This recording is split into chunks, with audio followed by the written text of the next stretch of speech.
आपल्या कुडाळतील नगरसेवकांनी तसेच बहुसंख्य कार्यकर्त्यांनी भाजपमध्ये प्रवेश केलेला आहे, काय सांगाल त्याबद्दल? कुडाळचे नगरसेवक हे शिवसेनेचे सामान्य कुटुंबातले नगरसेवक शिवसेने निवडून देण्याचं आणि तिथल्या कुडाळच्या जनतेने निवडून देण्याचं काम केलं होतं.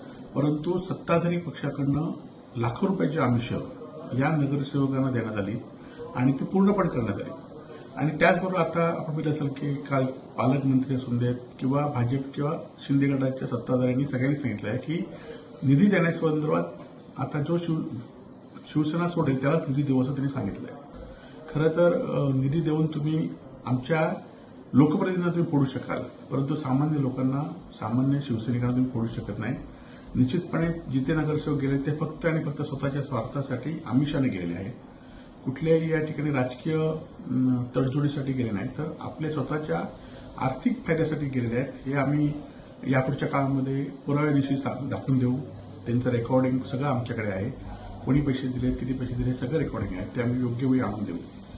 आणि त्याचबरोबर येणाऱ्या काळामध्ये पुन्हा एकदा सामान्य लोकांना घेऊन शिवसेना उभी करण्याचं काम. तर राजन साळवी हे आज पक्षप्रवेश करतायत. ते खरं तर जुने शिवसैनिक होते. मी पण त्यांच्याशी बोललो की तुम्ही शिवसेनेतच राहा. आज जरी वेळ हे असेल तरी योग्य वेळी पुन्हा आपली वेळ येईल. पुन्हा आपण कार्यकर्त्यांना उभं करूया. तुमच्यासारखे कार्यकर्ते फक्त सत्ता आणि पदेसाठी कधी नव्हते आणि यापुढे नसणार याची आमची खात्री आहे. परंतु त्यांनी सांगितलं की पक्षातल्या लोकांचाच माझ्यावर विश्वास नाही. मी विधान परिषदेला मतदानच केलं नाही असं पक्षातल्या काही लोकांचं म्हणणं आहे. आणि त्यांच्या भूमिका वरिष्ठांनी ऐकल्या आहेत. त्याबाबत काय निर्णय झाला याची मला माहिती नाही. परंतु राजन साळवी पक्षामध्ये राहिले पाहिजे होते.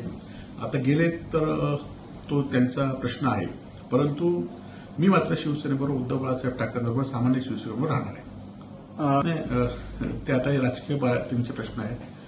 शेवटी त्यांच्या पक्षाची भूमिका ते ठरवू शकतात आणि त्यामुळे त्याच्याबद्दल मला काय बोलायचं नाही. सुद्धा तुमचे वडील 20 वर्षापूर्वी पालकमंत्री होते आणि त्यावेळी त्यांनी असंच विरोधकांना संपवण्याचं काम केलं. अनेक जिल्हा परिषद नगरसेवक फोडले.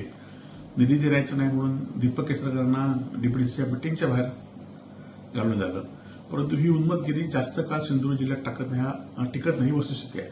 आणि त्यामुळे किती तुम्ही उन्मतगिरी केला तरी जिल्ह्यातील जनता जास्त काही टिकू देणार नाही अशी आमची खात्री आहे. खरं तर शरद पवार साहेब हे महाराष्ट्रातले राजकारणातले मोठे व्यक्ती आहेत. ते 60-70 वर्ष राजकारणामध्ये आहेत. आणि 2019 मध्ये ज्यावेळी महाविकास आघाडी सत्ता स्थापन केली त्याच्या आधी सुद्धा पवारसाहेब 4 वेळा या राज्याचे मुख्यमंत्री झाले होते. आणि त्यामुळे त्यांची पार्श्वभूमी कशी आहे राजकीय मुत्सद्देगिरीमध्ये हे आपल्याला माहिती होतं. आणि त्यामुळे 2019 मध्ये युती करताना महाविकास आघाडी करताना या सगळ्या गोष्टीचा विचार केला पाहिजे होता. आणि आता मात्र महाविकास आघाडीचा पराभव झाल्यानंतर पवारसाहेब जर सत्ताधारीकडे सत्कार स्वीकारत असतील किंवा त्यांना सत्कार देत असतील तर आता बोलून काय उपयोग नाही. तर हे 2019 मध्ये ह्या सगळ्या गोष्टीचा विचार केला पाहिजे होता आणि मग हा निर्णय घेतला पाहिजे होता महाविकास आघाडीचा. आणि आता मात्र 2024 मध्ये आता बोलून त्याचा 2025 मध्ये आता बोलून त्याचा काही फायदा होणार नाही. आपण शिवसेना वाढीकडे लक्ष दिलं पाहिजे. आम्ही उद्धव बाळासाहेब ठाकरेंबरोबर आहोत. आजही आहोत आणि उद्या आम्ही राहणार आहोत.